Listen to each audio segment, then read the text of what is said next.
सांसें न होगी कम, पेड़ लगा रहे हैं हम। आप लोग भी एक एक पौधा लगावें।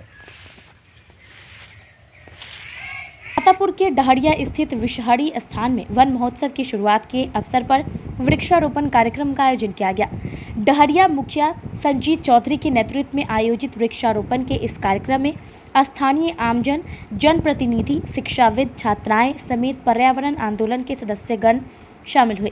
वृक्षारोपण कार्यक्रम के बाद शामिल लोगों ने समय समय पर वृक्षारोपण करने व उनकी देखभाल नियमित रूप से करने का संकल्प लिया।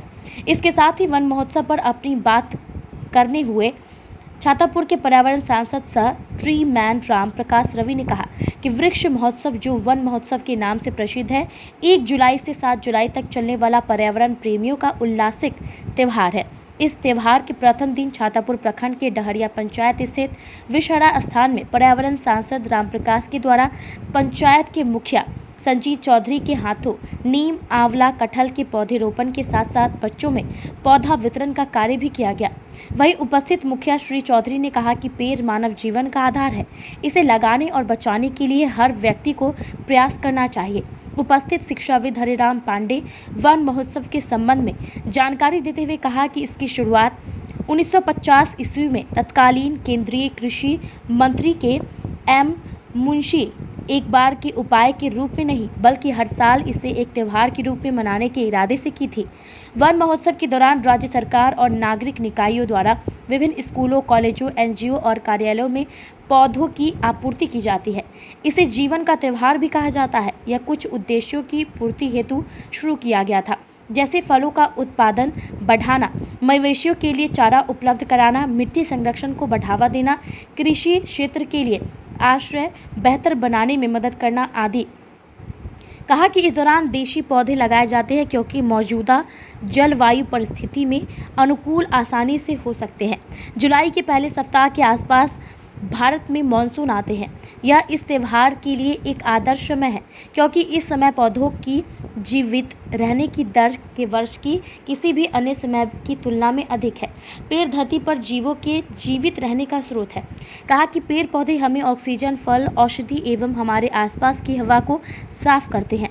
इसके साथ ही यह वर्षा कराने में भी सहायक होता है। कहा पीपल, बरगद, नीम और तुलसी के पौधे दिन में ही नहीं, रात में भी ऑक्सीजन छोड़ते हैं।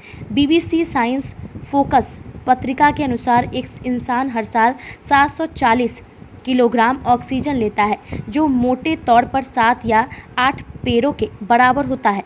पेड़ वातावरण में मौजूद कार्बन डाइऑक्साइड ग्रहण कर ऑक्सीजन देने के साथ वातावरण को ठंडा करने में सहायक होता है। पेड़ मानसिक थकान को कम कर सकारात्मक भावना को जागृत करते हैं। बताया कि धरती सिर्फ हमारा घर ही नहीं, बल्कि समस्त छोटे बड़े जीवों का घर है।